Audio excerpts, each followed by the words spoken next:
printed in the record. Is there objection? Without objection, so ordered. The senator from Utah is recognized. Thank you, Mr. President. Mr. President, I rise today to recognize the retirement and the departure of my great friend, Bob Bennett. Bob Bennett, Senator Bennett and I have jointly represented the state of Utah for many years. We're close. During that time, we've worked together as partners and collaborators, but most of all as good friends. Bob's presence in the Senate is going to be sorely missed. Senator Bennett is a lot of things. He's honest, he's thoughtful, he's knowledgeable, but more than anything else, Senator Bennett is a fighter for the people of Utah. Bob has served with unwavering devotion to our state, its people, and its interests, and their interests.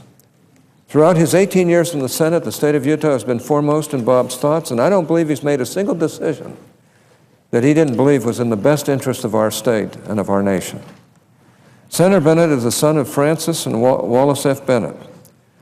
Wallace F. Bennett, we should all remember, was also a great U.S. Senator from Utah who served 4 terms between 1951 and 1974. I think that's accurate.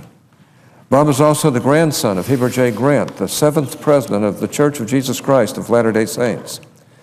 After attending East High School in Salt Lake City, Bob graduated from the University of Utah, where he was elected the student body president and obtained a degree in political science in 1959.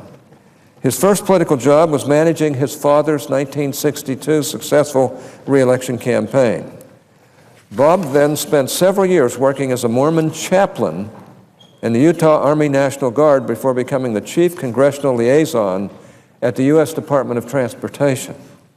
After his time at the Transportation Department, Senator Bennett moved on to a successful career in public relations. For over a decade, he presided over some of the most successful and high-profile public relations organizations in the country.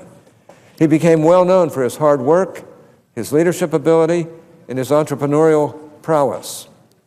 This was solidified in 1984 when Bob was named the CEO of the Franklin International Institute, which is now known as Franklin Covey.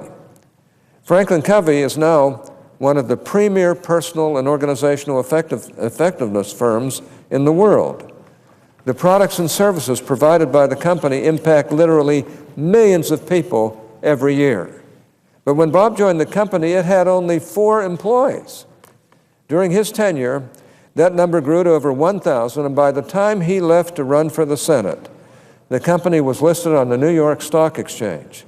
It was at that time an already thriving corporation, a world leader in its industry, thanks in no small part to Bob's leadership. For his efforts, Bob was named Inc. magazine's Entrepreneur of the Year for the Rocky Mountain region.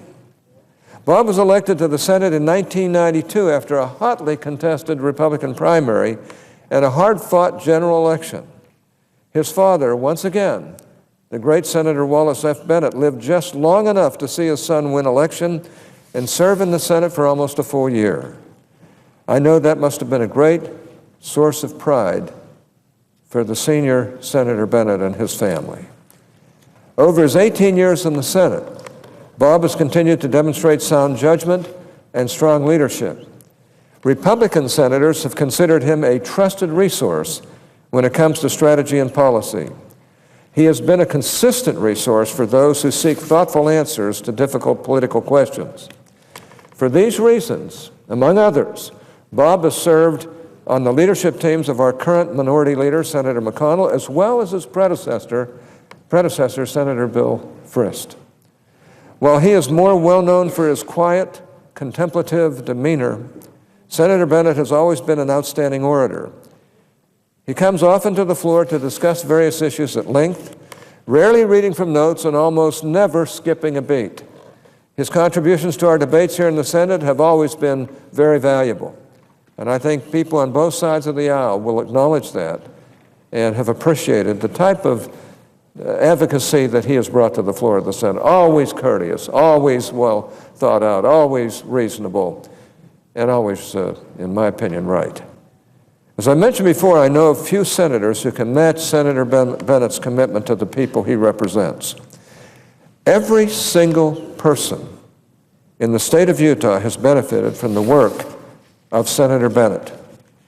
One cannot ride on a train or drive on a freeway in Utah or avail themselves of so many other assets and attributes in Utah without seeing the results of Senator Bennett's service in the Senate.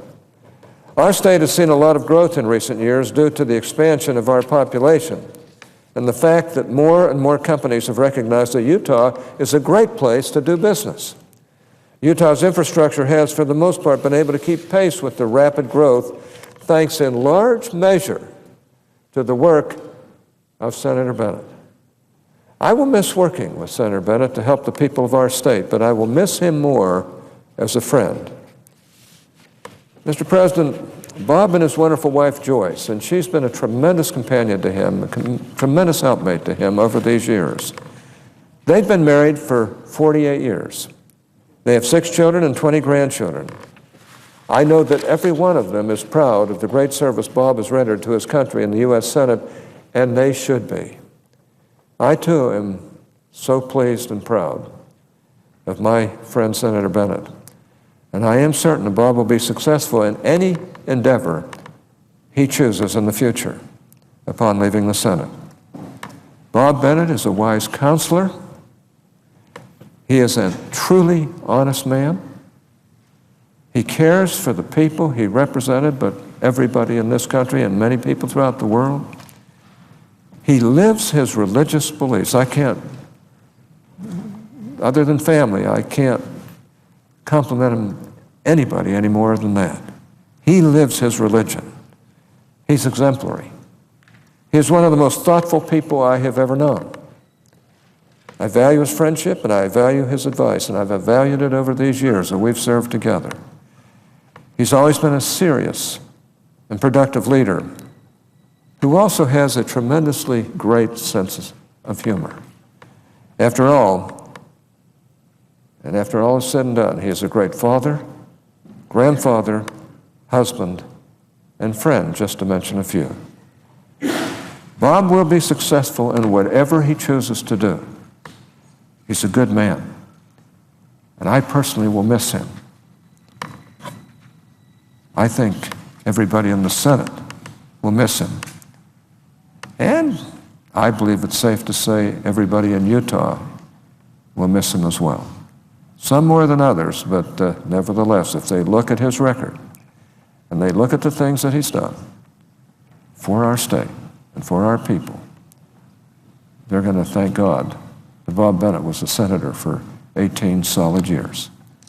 I personally thank our Father in heaven for having him here as a partner to me, as a friend, and as somebody I can rely on and I could counsel with on some of these very, very earth-shakingly important matters that come before our United States Senate. I have such a great opinion of Bob Bennett.